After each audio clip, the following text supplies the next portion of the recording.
그러니까 네. 2024년 3월 현재 스미르 선수의 실력을 조승아 선수랑 동급으로 보는 거죠, 저는. 왜냐하면은 오케이, 오케이, 저희가 처음 뵙는 자리에서 혼인신고서를 들이밀었거든요. 이거 만약 찬성하신다면 사인해 주십시오. 와, 그 소팔코사놀인가? 남자 기사, 네네. 여자 기사 맞아요. 치수 고치기 하자는 시합을 열자 뭐 이런 네. 얘기가 나왔었는데 why not? 그냥 하자. 해. 그러니까 바둑을 해서 지금까지 왔던 시간들이 너무 괴로웠는데, 근데 뭔가 에브리데이 좋았던 것 같아요. 근데 또 한편으로는. 안녕하세요. 프로 연우입니다. 여러분, 오늘은 또 특별한 게스트 한 분 제가 초대를 했는데요. 바로 조혜연 구단입니다. 네, 안녕하세요. 프로기사 조혜연입니다. 반갑습니다. 와, 저희 프로 연우 채널에 이렇게 찾아와 주셨습니다. 영광입니다. 이렇게 대형 채널에 나오려고 하니까요. 좀 답지 않게 긴장이 되는데요. 좀 잘 부탁드리겠습니다. 이 조혜연 구단 거의 모르는 분 없을 거라는 저는 생각을 하긴 하는데 그래도 제가 또 프로필을 간단하게 준비해 봤는데요. 1985년생. 잠깐. 이게 공개해도 되나요?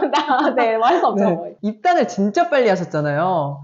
1997년에 해서 무려 지금 프로 생활 27년 차. 네. 만 11세 11개월로 여자 중에 최연소, 한국 프로 기사 중에 최연소 3위 기록이라고 합니다. 이게 맞나요? 실화인가요? 네, 맞습니다. 제가 고2 때 했으니까 제가 17살 했는데 아니 진짜 바둑계에 손꼽히는 천재시거든요. 바둑의 네. 일종의 고인물이 되어가고 있다 정도로 이해해 주시면 좋을 것 같아요. 네, 계속해서 2024년 3월 기준 여자 랭킹이 6위예요. 6위. 근데 그 앞에가 대박인데 최정, 김은지, 김채영, 오유진, 조승아 다음 6위입니다. 네. 아니 이거는 진짜 사실 엄청난 거거든요. 왜냐면 지금 나이가 네, 잠깐. 네, 앞에서 이게 나이가 이슈가 되고 있는 것 이게 같은데요. 됐는데 여기가 네. 다 20대잖아요. 네. 5위까지가 20대고 그 밑에도 다 20대의 네. 그 친구들이 사실 짱짱하게 있는데 거기에 딱 6위에 딱 들어가 계시는데 와 이거 이따가 이제 비결 한번 들어보겠습니다. 네. 그리고 이제 또 대표적으로 2003년에 루이나이웨이 구단을 꺾고 첫 우승 타이틀을 또 따셨었죠. 그게 네. 제가 고등학생 때 얘기입니다. 그리고 이제 뭐 사실 너무 화려한 이력이 있으셔가지고 여류 10단전 우승, 광저우 아시안게임 여자단체전 금메달, 또 여류 국수전 세계 여자바둑대 우승 등 엄청난 이력을 갖고 계시고요. 또 공부도 한 공부 하시잖아요. 그래서 부끄럽습니다. 고려대 영문학과 출신이십니다. 감사합니다. 네. 이제 바둑 도장 운영하고 계시고 또 바둑의 보급과 세계화 이런 면에서 활달하게 활동 중이시고 또 프로연우가 아니라 조혜연 구단 유튜브도 함께 운영하고 계시죠. 일단 첫 번째 질문, 요새 근황이 어떻게 되시는지 어떻게 지내시는지가 좀 궁금해요. 저의 근황이라고 하면 거의 뭐 주 7일 중에 이제 6일 정도 PBA 바둑 아카데미를 운영을 하고 있습니다. 바둑을 가르치는데요. 재원생의 70%가 외국인이에요. 그럼 이거 완전 인터내셔널 바둑 도장인가요? 네, 그걸 의도하지는 않았지만 거의 영어로 진행을 하고 있어요. 와, 역시 영어가 되시니까. 그리고 제가 알기로 남편분도 프로 기사시잖아요. 네. 또 이따가 러브스토리 한번 들어볼까 하는데 박창명 프로랑 네. 함께 바둑 도장을 운영하고 계신 거죠? 그렇습니다. 이제 바둑 도장을 결혼 전부터 좀 별 관계가 아니었을 때부터 도장을 함께 운영하는 약간 동업자 관계이다가 학원이 좀 성장 발전하면서 이제 둘 간의 관계도 조금 더 깊어진 느낌? 좋게 말하면 이제 사랑의 큐피드가 되었고요. 네. 사랑의 큐피드 그 바둑 도장에서 일어난 사랑인가요? 네. 네. 오, so sweet. 근데 그만큼 이제 위기도 많았다. 네, 그래서 그 추천은 안 드리는데요. 네, 재밌는 일이 많았습니다. 결론은 근데 추천을 안 드리지만 재밌는 일을 원하시는 분들 한번 네. 들어보셔라. 네, 그렇군요. 지금도 승부를 하고 계신 거죠? 네, 지금까지는 제가 출전한 팀이 총 3번을 우승을 했고요. 와. 그것이 이제 여자 바둑 리그에서는 이제 최다 우승 기록이 되고 있습니다. 진짜? 최다 우승 기록이요? 최다예요. 2회까지는 우승 경험이 있는데 3회 우승 경험이 있는 기사는 김채영 선수, 그 다음에 저 이렇게 두 우와. 사람입니다. 같은 팀? 네, 같은 팀이었죠. 근데 제가 보니까 혜연 언니는 진짜 승부사예요. 뼛속까지 승부사인 그런 느낌이 있는데 승부는 어떻게 뭐 계속 하실 생각인가요? 아니면 어떤 나름의 계획이 있으신가요?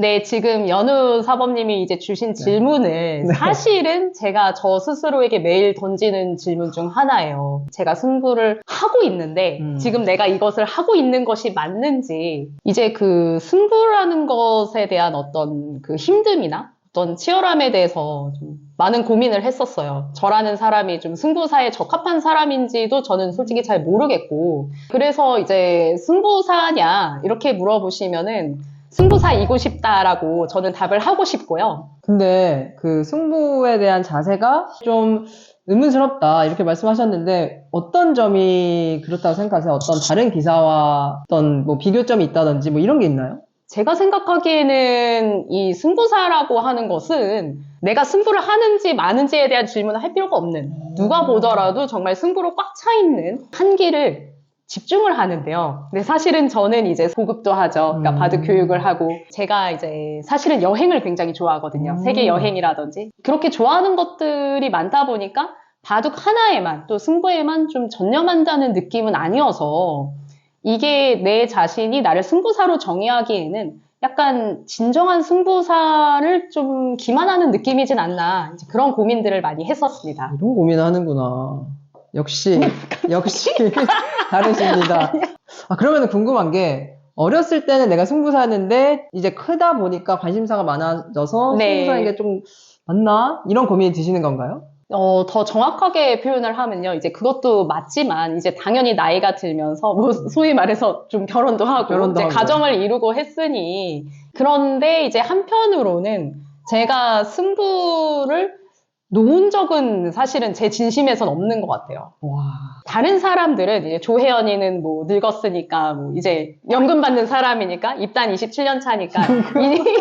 연금 받으셔요? 아, 네. 우와. 좀 얼마 안 남았어요, 연우사범도. 그게 이제 입단 26년 차부터 나오니까. 와, 대박. 네. 부럽다. 네. 어쨌든 저도 얼마 안 남았지만. 네. 일단 저만의 생각일 수는 있는데 남들은 아무도 저를 승부사로 보지 않는데 저 자신은 그래도 나는 한편으로는 승부의 마음을 좀 놓지 않았어. 이런 생각이 좀 있는 거예요. 근데 제 생각에는 아무도 승부를 놨다고 보지 않을 것 같은데. 왜냐면은 페이스북에 그 글 쓰시는 거 보면은 진짜 죄송합니다. 와 오늘 내가 진짜 이거 진짜 제대로 간다 무조건 내가 간다 이런 거 제 쓰시잖아요. 페북 보지 마세요. 아니 보지 말라 그래놓고 맨날 쓰시는데 그런 거 보면 결의가 느껴지고 와 이 언니는 진짜 승부사를 진짜 타고났구나 이런 거를 제가 항상 일단은 이제 페이스북에 제가 올리는 어떤 결이나 이제 비장한 글들에 대해서 제가 좀 일종의 해명을 하자면요. 사실 자신이 없어서 쓰는 글이에요. 진짜 솔직하기도 해. 네, 이게 제가 사실 여기 와서 뭐 숨길 필요도 없고 내가 너무 자신이 없어서 내가 너무 질 것 같으니까 나 자신을 좀 단도리하는 과정이에요. 근데 내가 나한테 얘기를 하면 너무 자신이 없어서 질 것 같거든요. 근데 그런 마음으로는 나가봤자 소용이 없다고 전 생각을 해요. 100% 지니까. 와. 이길 수 있는 확률을 높이기 위해서 일종의 쪽팔림을 감수하고 와. 내가 페이스북에 딱 박아놓으면은 그게 부끄러워서라도 저는 전념을 하거든요. 근데 이러기 솔직히 내 말씀 이렇게 해도 이러기 쉽지가 않아요. 이런 분은 거의 제가 못 봤거든요. 프로기사 분들 중에 진짜 없어요. 왜냐면 그게 박제가 되니까. 그리고 다 그 결과가 나오잖아요. 근데 보란 듯이 지고 왔을 때 좀 부끄럽긴 해요. 그런 것도 궁금해요. 대국 관련해서 습관이라든지 징크스라든지 뭐 이런 것들이 있을까요? 습관, 뭐 예를 들면 대국 중에는 좀 저의 본심을, 그러니까 저의 술기를 포함해서 상대한테 좀 들키지 않으려고 노력하는 편이에요. 표정이나 이런 것들은? 표정도 그렇고 이제 진짜 요즘은 다들 후배들도 그렇고 바둑이 세기 때문에 약간 나의 진심이 좀 덜 들켜야지 좀 이길 확률이 높아진다고 해야 되나? 네네. 그래서 어린 친구들은 사실 저의 생각을 좀 잘 모르는 경우가 많거든요. 그걸 딱 느껴져요? 그러니까 모른다기보단 약간 신경도 안 쓰는 느낌? 이분 누구지? 근데 의외로 아이들은 10대들이나 20대 초반 잘 모르고요. 잘 모른다고? 안 되겠구만. 저는 그렇게 느꼈어요. 근데 그러면은 바둑 기풍이 지금 어떻게 되시는 거예요? 그것도 말해야 돼요? 이게 너무 비밀이긴 전략 한데. 노출인가? 그러면은 남들이 봤을 때 그 분석할 거 아니에요? 사실 보여서. 네, 그게 저의 가장 네. 큰 약점이에요. 사실 그거를 안 보여줄수록 보수인데 네. 너무 만천하에 노출이 되어버리니까. 그럼 노출된 것만 말씀해 주실 수 있나요? 네. 그래도 조혜연은 약간 힘바둑이니까 좀 너무 이렇게 좀 정면 충돌만 피하면은 이제 뒤로 가면 좀 조혜연이 실수할 가능성이 높다 정도로 진짜. 파악을 하고 있는 게 느껴져요. 근데 제가 듣기로는 조혜연 사모님이 진짜 조혜연 사모님한테 한 판 이기기가 너무 힘들다고 그러거든요, 다들. 왜냐면은 쉽게 무너지질 않아. 무너진 것 같은데도 계속 살아있고, 계속 안 죽고. 그런 느낌이라고는. 그거 비밀이긴 한데. 역시 들켰다. 네. 들켰네요. 네. 그런 느낌도 확실히 있으신 거죠? 약간 그렇게 하기 위해서 노력을 하는 거예요. 한 방에 좀 무너지지 않고 상대가 확실히 앞섰다고 생각하는데 사실 돌아보면 아닌 그런 상황을 만들려고 좀 노력을 많이 해요. 그러면은 스미레 선수에 대해서 어떻게 이제 생각을 하시는지 이것도 좀 궁금하거든요. 네, 스미레 선수는 제가 지금 관심이 굉장히 많거든요. 지금 한국으로 이적한 지 벌써 한 달째인데 들리는 소문에 의하면 굉장히 좀 성공적으로 한국 생활에 적응하고 있는 것으로 알고 있고 일단 스미레 선수 본인이 한국 생활을 강력하게 원해서 일본 기원에서 한국 기원으로 이적을 한 거기 때문에 각오가 보통이 아니거든요. 그러니까 아니 나는 진짜 대단하다 생각한 게 일본에 있으면 그냥 솔직히 편안하게 맞아요. 1위를 맞아요. 계속 이제 하면서 타이틀도 엄청 많이 가져가고 부와 명성이 네, 보장된 맞아요. 상황에서 수입도 훨씬 그쪽이 좋을 텐데 훨씬 좋잖아요. 네. 뭐 몇 배나 좋을 거 아니에요. 네. 근데 나는 이제 바둑이 세지기 위해서 이 한국에 왔잖아요. 그 어린 나이에. 그게 너무 대단한 거야. 네. 스미르 선수의 현재 실력은 제가 봤을 때는 이미 그러니까 한국 여자 중에서는 저는 탑5 안에 들어간다. 탑5 안에 네, 들어간다고? 이미요. 저는 근데 그렇게 스미레 선수가 그렇게 얘기했어요. 나는 지금 한국 여자 랭킹 15위 정도라고 생각한다. 그거 이렇게 믿으시는 분 없죠? 제가 근데 랭킹 5위면은 혜연 사모님보다 살짝 위네요. 6위시니까. 이제 지금 현재 조승아 선수가 5위잖아요. 그렇죠. 네네. 그러니까 네. 저는 이제 지금 현재, 그러니까 네. 2024년 3월 현재 스미레 선수의 실력을 조승아 선수랑 동급으로 보는 거죠. 저는. 스미레 선수가 앞에 이제 탑4, 이제 이 오유진 선수까지 당장 넘어서기에는 좀 시간이 걸리기는 하겠지만 제가 봤을 때는 한국 이적을 하는 이유가 결국은 이제 또래라고도 할 수 있는 이제 뭐 김은지 선수와의 싸움을 하기 위해서 온 거라고 저는 생각을 하거든요. 진짜 꿀잼이겠다. 앞으로 근데 꿀잼이죠. 그 스미레 선수가 제가 인터뷰에서 그런 얘기를 본 것 같아요. 한국 여자 2위까지 되는 게 목표다. 네, 저도 인터뷰를 봤을 때 굉장히 좀 흥미롭게 느꼈던 것이요. 이제 일반적으로 좀 어린 선수들은 사실은 1위가 목표라고 얘기를 하는 경우가 그래도 많이 있거든요. 근데 구체적으로 2위를 얘기를 했어요. 저는 오히려 그 인터뷰를 보면서 지금 단기 목표가 굉장히 구체적이라고 느꼈어요. 그러니까 겸손하게 말을 한 거죠. 그러니까 그렇죠. 내가 이제 1위를 한다라고 하기에는 아직 스미레 선수도 거기까지는 좀 자신이 없는데 2위라고 하는 거는 지금 구체적인 플랜이 있고 맞아. 그러니까 본인의 어떤 인생 계획에 따라서 탁탁탁탁 이뤄 나갈 것인데 그 와중에 이제 조혜연이는 이제 사뿐히 지려밟고 절대 그렇지 못할걸. 한 번은 만나긴 네. 하겠죠. 참 스미레 선수의 시간을 보면은 굉장히 좀 빠르게 성장을 이뤄낸 것 같다. 그런 생각이 듭니다. 이제 그러면 결혼 스토리 좀 결혼, 풀어주세요. 결혼이요? 왜냐면 제가 그 알고는 있는데 근데 어떻게 이렇게 결혼을 하는구나. 어떻게 이제 박창명 프로와 만나서 결혼까지 꼬리를 하게 되셨는지 예상을 못했어요. 박창현 프로랑 결혼을 할 거라는 건. 예상을 전혀 못하셨다고? 네, 그러니까 아무도 못했겠죠. 그렇죠. 누가 저도 했을까요? 못했으니까요. 일단은 이제 네. 배우자인 이제 박창명 프로에 대해서 설명을 드리면 6살 연하입니다. 6세 연하 남이에요. 대단하십니다. 대단하십니다. 아니요. 와. 이게 보통 이런, 그러니까 여느 사범과 같은 반응이 많아요. 네. 그러니까 저는 이제 저랑 뭐랄까, 정신 연령이 비슷하다고 이제 우기고는 있는데, 오. 아닌가? 이제 그쪽이 좀 더 조숙한 느낌? 진짜. 근데, 그럼 창명이를 처음 봤을 때 그런 거 있잖아요. 뭐 결혼할 사람을 보면은 후광이 비친다. 이런 분들도 있는데, 그거는 네. 아니셨나봐요. 그런 쪽은 후광은 아니셨죠. 후광은 전혀. 왜냐면 일로 만나지 않았어요? 네. 그러니까 더 정확하게는 박창명 프로가 지금의 PBA 전신이 되는 어떤 바둑 아카데미를 창업을 했고요. 저를 이제 강사로 채용을 했는데 그 당시에 한 3, 4명의 기사한테 강사 자리를 제안을 했어요. 바둑. 사실 저한테도 왔었어요? 왔었던 거절하셨군요. 기억이 있었는데 잘하셨습니다. 제가 만약에 거기 갔으면 저도 혹시 저 대신에 그 제가 그 자리에 인연이야 그것도. 맞아요. 그래서 같이 이제 도장에서 일을 하게 되면서 좀 친해지고 그렇죠. 제 생각에는 그래도 박찬명 프로가 명확히 저한테 먼저 호감이 있었던 것 같아요. 제 생각에. 분명. 네, 이거 뭐 나중에 반박 댓글 달려도 뭐 할 말이 없습니다. 그러니까 박창명 프로와 제가 좀 이렇게 가까워진 계기가 있긴 있었거든요. 원래는 이제 박창명 프로가 저한테 좀 호감이 약간 있었고, 하지만 저의 입장에서는 아니 지금 한두 살 어린 것도 아니고 사실 이제 저는 80년대생인데 그쪽은 90년대생 91년생 그쵸? 91년생이거든요. 관심이야 있을 수 있지만 사실 그렇게까지 뭐 진지하게 뭐 생각하고 있지는 않은 시점에서 70년대생이 저를 스토킹을 하니까 근데 제가 생각하기에는 그때 이제 박창명 프로가 멋있게 이제 하늘로 점프를 해서 발차기를 했는데 그때는 진심? 후광이 비쳤던 것 같아요. 진심? 진심이에요. 근데 저는 되게 그 사람한테요? 네. 우와. 그래서 날렸어요? 아니 날리지 못했죠. 근데 어쨌든 그 발차기를 했다는 게 네. 조혜연을 그때가? 지키기 위해서 발차기를 한 거잖아 사실. 일단 순간적으로 나온 행동이긴 한데요. 다시 보기는 힘들겠지만 약간 제 입장에서는 지금 이렇게 좀 결혼까지 한 좀 어떤 첫 계기? 발차기가 신의 한 수였다. 좀 의지하는 마음이 생겼다고 할까? 제가 듣기로는 박창명 프로가 결혼을 먼저 할까? 약간 이런 식으로.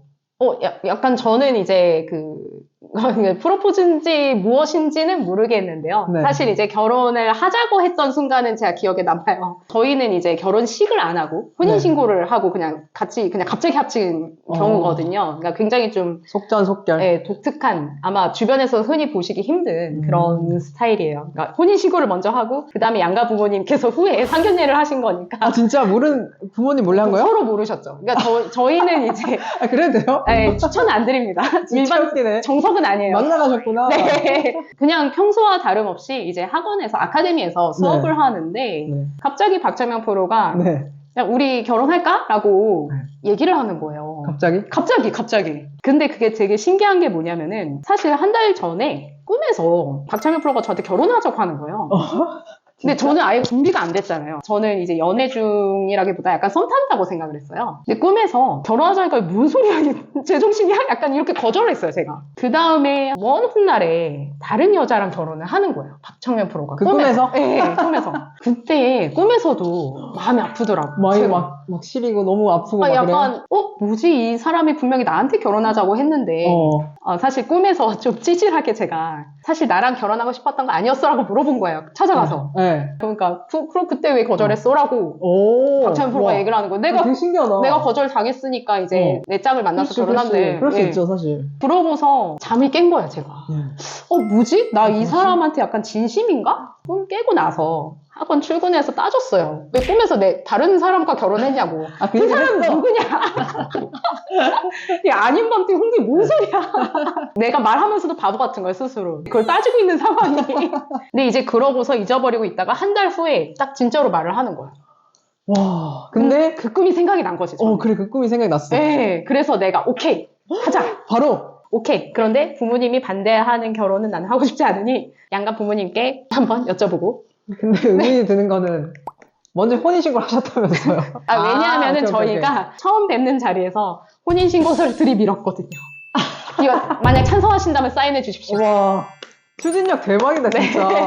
결혼을 네. 하는 거야, 이제. 그런데 이제 뭐 반지가 있어요, 뭐가 있어요, 아무것도 없어요. 저는 드레스도 안 입었잖아요. 결혼식을 안 했으니까. 박찬명 프로가 그래도 결혼을 한다고 하니까 반지 끼워주고 싶잖아요. 오케이, 내 비트코인 주겠어. 자, 지금 3년 지났습니다. 줬을까요? 아니, 안 줬어? 어쨌든 갖고는 있는 거죠? 갖고 있지. 근데 이제 나는 구경을 못했는데. 대박. 네, 근데 이제 그때는 비트코인 준다고 해서 네, 반지 대신에 여기 끼워주겠다, 내 거. 네. 나는 좋은데. 비트코인 좋은데. 아니, 난 그렇게 좋은 건지 모르고. 생명이 참 독특하네. 네, 약속을 지키세요. 그러니까 그래서 그날 기자분들한테 그냥 쫙 맞죠? 근데 저희는 이제 결혼 과정 자체가 이렇게 좀 특이하다 보니까, 좀 지인분들께 아직도 죄송하지만은 그냥 기자님께 결혼했습니다라고 얘기를 폭탄 하고, 선언을 하고 네, 그다음에 이제 가자. 치러주십시오. 네. 그러니까 나도 그렇지만 다 깜짝 놀랐잖아요. 너무 놀랬죠. 이거 가짜 뉴스다. 다들 그랬잖아요. 그래서 엄청난 그때 네. 제가 난리가 났었던 적이 있죠. 저 사실 다음 달에 결혼하잖아요. 아, 진짜요? 오. 라는 얘기를 언젠가. 나 진짜 줄 알았잖아. 자, 그러면은 또 다음 얘기 들어가서, 그 인공지능 얘기를 한번 해볼까 하는데, 인공지능 전과 후로 이렇게 딱 나눴을 때, 아이들이 그 공부하는 방법이 어떻게 좀 달라졌을까요? 지금 프로기사를 목표로 꿈꾸는 학생들은 다 인공으로 공부하고 있다고 보시면 되겠습니다. 그러면은 저희 때는 네. 그 도장에 나가면은 뭐 사활 풀고, 뭐 기본 바둑 뜨고, 나보고, 복귀하고. 바둑 뜨고, 그렇죠. 복귀하고, 네. 이 정도잖아요, 사실. 그렇죠. 근데 지금은 어때요? 뭐 지금도 사활 풀고 바둑 뜨고 복귀하고 이제 이것이 바뀌지는 않았지만 지금은 복귀하는 것이 이제 이전에는 사범님이 가르쳐 주셨다고 하면 이제는 사범님과 함께 AI로 공부를 합니다. 여기 이제 노트북 같은 거 이제 주고. 네, 노트북이나 뭐 하다못해 휴대폰이라든지 컴퓨터로 항상 AI가 팡팡 돌아간다고 보시면 되고요. 그 사활 문제도 지금 인공지능이 만들어주는 세상 저희는 살고 있습니다. 진짜 사활 문제도요? 네. 그러면은 이 시점에서 내가 잘 두려면 뭔가 어떻게 다르게 해야 할까요? 제가 봤을 때는 본인이 뭔가 이제 인공지능 활용하는 방법을 스스로 찾아야 되는 것 같아요. 그거를 신진서 선수가 진짜 세계 최고로 잘하는 거고. 네. 신진서 선수는 일전에 인터뷰에서 나만의 방법이 있지만 그것을 공개하진 않겠다라는 그런 인터뷰를 한 적이 있어요. 그거 왜 공개해? 그쵸? 그거 몇십억짜리. 나의 빅인데. 그쵸? 신진서 선수의 인터뷰를 보는 이유가 사실 그걸 좀 썰을 풀어주시지 않을까가 궁금해서 콩고물이라도 진짜 나올까? 핵심은 사실 좀 우리가 알기는 어려운 것 같아요. 나중에 한 10년, 20년 뒤에 네. 정상에서 그때는 내려왔을 그랬었지. 때 그때 사실 그거 없었는데. 근데 제 생각에 뭔가? 있을 것 같거든요. 네. 뭔가 있겠죠. 네. 있으니까 그 자리에 간 거고, 물론 당연히 재능도 있겠지만 인공지능을 활용하는 뭔가가 있는 거죠. 그렇죠? 엄청난 게 있는 거예요. 그러면은 프로기사랑 인공지능의 지금 현재 치수? 이거는 어떻게 생각하시나요? 저는 3점이고 신진서 선수는 정선이라는 걸 알고 있어요. 와, 진짜. 그러면은 네. 2점 차이가 난다는 말씀이신가요? 인공을 기준으로는 그렇습니다. 인공을 진짜요? 기준으로는 그래요. 근데 만약에 신지 선수랑 2점에 두시면 자신 있으시지 않아요? 솔직히 2점은? 그러니까 자신이 있는 거랑 또 네. 둬서 이길 수 있는 거랑은 별개니까. 제가 알기로 제가 그때 또 조혜연 사원님 얼마나 승부단지 뼈저리게 느꼈던 거는 그 소팔코사놀인가? 남자 기사, 네네. 여자 기사 맞아요. 치수 고치기 하자는 시합을 열자 뭐 이런 네. 얘기가 나왔었는데 why not? 그냥 하자. 해. 내가 무슨 객기로 그랬는지 모르겠어. 그런데 이제 다른 여성 기사들을 끌어들일 생각은 아니었고 이제 우리들끼리 대화에서 의향 조사를 하는 그런 네. 시간이었거든요. 당연히 이제 하기 싫은 사람은 무조건 거절해야 된다고 생각을 하고요. 제 입장에서는 저는 실력적으로는 자신이 없지만 한편으로는 다시 없는 기회라고도 생각을 해요. 와, 그러면 어쨌든 만약에 신진서 대 조혜연에서 뭐 치수 고치기 10번기 이렇게 온다. 그러면은 응하시겠다. 신진서 선수가 응한다면 네, 저도 피할 순 없겠네요. 일단 영광이니까. 저는 이제 사실 제안 자체가 오면 뭐든지 좀 긍정적으로 받아들이는 편이에요. 근데 물론 자신은 없습니다. 세종 갈 수도 있어요. 진짜 무서워요. 무서운데 저는 이제 일전에 좀 다른 매체와 인터뷰를 한 적이 있어요. 네. 근데 바둑을 도대체 왜 두고 있냐, 이 나이가 되도록 두고 있는 이유가 궁금하다고 기자님이 물어보셨는데요. 저는 약간 특이하게도 바둑을 통해 얻어지는 좀 고통을 사랑해요. 네. 명언이다. 그러니까 저는 이제 소름 돋았어요. 근데. 약간. 제가 최대한 좀 바닥으로 떨어지는 그런 감정 자체를 좀 사랑하기 때문에 사실 그래서 좀 승부를 좀 놓지 못하는 이유 중에 하나예요. 아니 근데 그거를 또 두렵지 않기 때문에 또 거기에 도전을 하고 떨어지더라도 또 거기서 얻는 게 있기 때문에 또 성장하고 그러면서 이 자리까지 오신 게 아닐까라는 생각이 들거든요. 네, 이 갈등, 그 다음에 이 열등감. 저는 한편으로는 그런 낯선 감정들을 굉장히 좀 좋아하고 내가 이 감정들을 느껴볼 수 있는 기회도 많지는 않은데 이때 이거를 좀 제 어떤 몸에 좀 각인시키고 싶다? 이런 생각을 합니다.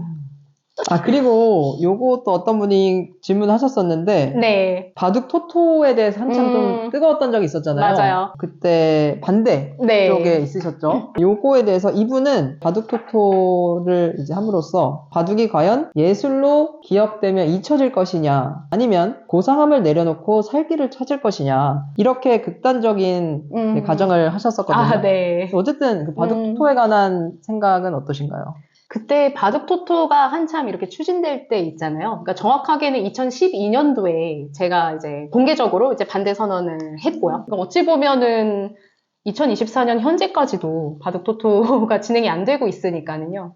바둑인들, 기사들 좀 공감대가 좀 형성이 덜 되지 않았나 저는 그렇게 생각을 합니다. 그래서 양쪽의 어떤 이 입장이 서로 좀 동등하게 존중이 되어야 된다고 생각을 하거든요. 저는 이제 그때 강하게 반대를 했는데 지금은 이제 반대를 하지만 좀 찬성하는 분들에 대한 이해도 좀 많이 높아져. 그때에 비해서는 제가 또 나이도 들기도 했고 그때는 이제 되게 강경하게 이거 되면은 절대 안 된다. 그 승부 조작을 막을 수 없다. 이렇게 저는 생각을 했었거든요. 네. 근데 또 저랑 같이 사는 또 박창명 프로는 바둑 토토에 굉장히 좀 찬성하거든요. 이제 제 얘기는 바둑 토토를 찬성하시는 분들도 그 당위성이 충분하기 때문에 사실은 바둑을 사랑하는 마음 자체는 양측이 진짜 똑같은 것 같거든요. 단 이제 저희가 좀 더 대화가 필요한 것 같고 서로 간에 좀 충분한 공감대를 쌓아서 어떻든 바둑이 지금 대중에게 나아가기 위한 좀 바둑이? 그렇죠. 뭐 진통을 겪고 있는 중이다 이렇게 생각도 하고 또 바둑 토토를 찬성하시는 분들은 바둑이 또 새로운 어떤 시장을 열 수도 있다라고 보시는 거기 때문에 또 제가 바둑 토토를 좀 지지하지 않는다고 해서 저를 또 막 이렇게 싫어하시고 그런 분들도 계시다고 듣기는 했습니다만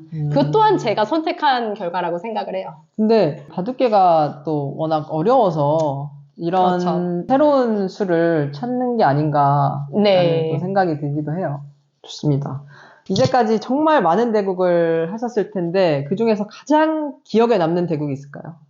네, 저는 실력이 약하다 보니까 이제 이긴 바둑이 역시 제일 기억에 남고요. 그렇죠. 이제 딱 한 판을 고르라면 저 이창호 국수님한테 반집을 한 판 이긴 적이 있거든요. 언제요? 2017년 정도인가? 지지옥션 내에서. 지지옥션 근데 내. 1승 8패인가 9패인가 그래요. 그러니까 한 10판 중에 한 판 이긴 거거든요. 반집을 이기면서 팀이 우승을 했어요. 와, 결정국이었군요. 네. 와, 그때 여자 기사들이 진짜 좋아하셨겠다. 근데 왜 그게 가장 기억에 남을까요? 일단은 제가 봤을 때 바둑 하면은 사실 떠오르는 분이 이창호 국수님이에요. 그러니까 바둑의 가장 상징적인 존재라고 저는 생각을 하고요. 그러니까 일종의 대명사라고 생각해요. 이창호 국수님 하면 그냥 바둑이다 이렇게 생각을 하고 근데 그런 의미에서 봤을 때 그래도 또 이렇게 술을 섞어봤다는 게 영광이고요. 멋있습니다. 네.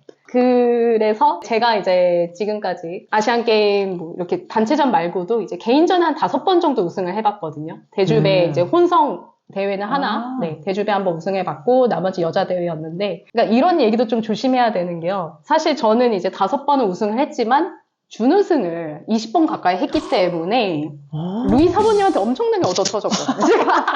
그럼 20번 중에 루이 사모님이랑 만난 적이? 14번 정도? 와. 네네. 그러니까 준우승을 많이 했기 때문에 사실 저는 우승 경험이 굉장히 좀 적다고 생각을 해요, 스스로는. 내가 우승을 좀 적게 한 것 같다. 그런데 이것도 좀 조심해야 되는 게 듣기에 따라서는 굉장히 좀 재수없게 들릴 수가 있거든요. 근데 저도 저라도 그렇게 생각할 것 같아요. 아니, 뭐 한 번 우승하게 했는데. 20번에 우승 5번이야. 오해 없이 들으셨으면 좋겠고. 그러면은 지금까지 프로기사 생활도 27년이나 하셨는데 그동안에 뭐 바둑이 너무 힘들어서 좀 그만두거나 뭐 이렇게 생각하셨던 적 있을까요? 그 질문이 저한테 또 굉장히 과분한 이유가 질문 자체가 굉장히 오늘 과분한데요. 굉장히 과분하시네. 지금 바둑을 할까 말까라는 거는 진짜 농담 말고 58,000번 정도.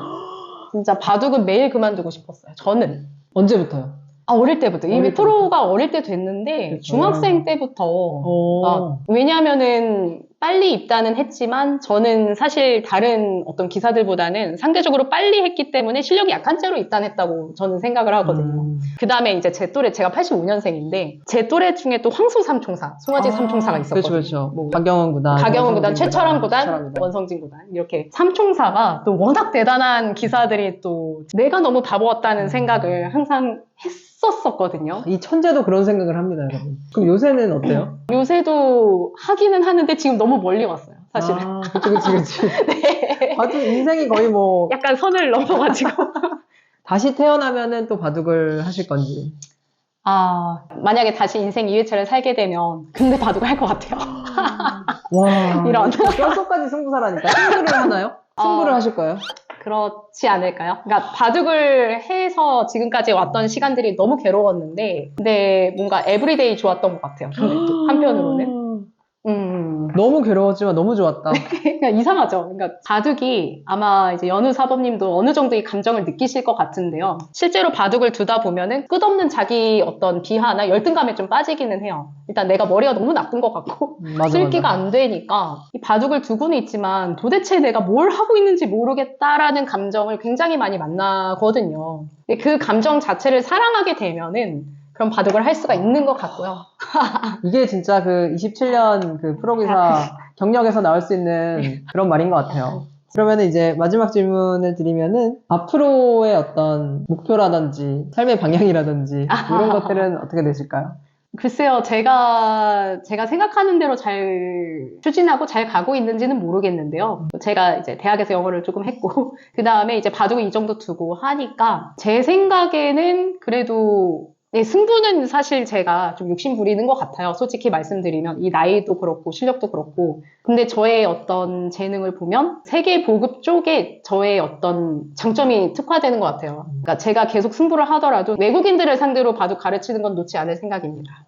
네, 해외 보급 같은 경우에는 사실 지금이 기회인 것 같거든요. 그 이유가 알파고 대 이세돌 구단이 두면서 저는 좀 슬퍼졌거든요, 많이. 그래요? 인공지능을 공부하는 것도 어렵고 블루스팟이라고 찍어주는데 이해도 안 되고 그 다음에 맞아요. 조혜연 대국이 일치율이 19%란 말을 들었을 때 비참한 거. 아, 그쵸. 옛날에는 맨날 막 수치로 나와버리니까. 그래프로 보여지고 그래프 뚝뚝뚝 떨어지니까. 일치율 줄 때마다 그러니까요. 떨어지고. 근데 저는 슬프기는 한데 네. 이 인공지능이 나오면서 이 순기능이 만만치가 않아요. 그렇죠. 옛날 같으면 바둑 선생이 없는 곳은 완전한 바둑 불모지였잖아요. 뭐 배울 수가 없으니까. 네. 이게 접근성이 너무 좋아졌기 때문에 네. 가능하다는 거죠, 그게? 그렇죠. 그러니까 시공과 어떤 인종을 초월을 해서 바둑 고수를 만들어낼 수 있는, 그러니까 본인이 맘만 먹으면 바둑이 세질 수가 있는 시대가 된 거예요. 그럼 저도 이제 열심히 하면은 올라갈 수 있나요? 네, 저보다 세지실 수 있고 아니, 그건 타이틀 딸 수 있어요. 그거 오버 아니야? 진짜? 네, 제가 원하는 거는 좀 거창한 꿈일 수는 있는데요. 만약에 바둑협회가 전 세계에서 100개국 정도에서 만약 바둑협회를 운영을 하면 바둑이 올림픽에 들어갈 수도 있어요. 지금 아시안 게임엔 들어갔는데 100개가 안 되나요, 지금? 네, 정확하게는 한 80개 정도? 그래, 거의 다 왔네. 네네, 20개만 더 하면 돼요. 우와. 네, 그래서 저는 이제 저도 열심히 하고는 있지만은 우리 후배들도 사실은 영어를 해서 좀 이렇게 해외 보급도 같이 하고 승부도 승부지만은 이 바둑 이 세계 보급되는 것이 굉장히 중요하다고 생각을 합니다. 좋습니다. 감사드리고요. 네, 이렇게 또 아주 토크를 진하게 나눠봤는데 아, 이제 그냥 보내드릴 수가 없습니다. 2부가 또 남아있죠. 조혜영 구단과 인공지능의 대결 준비되셨나요? 제가 말은 이렇게 거창하게 했지만 그 다음에 2부 보시면서 막 비웃으시면 안 됩니다. 기대해주세요, 여러분.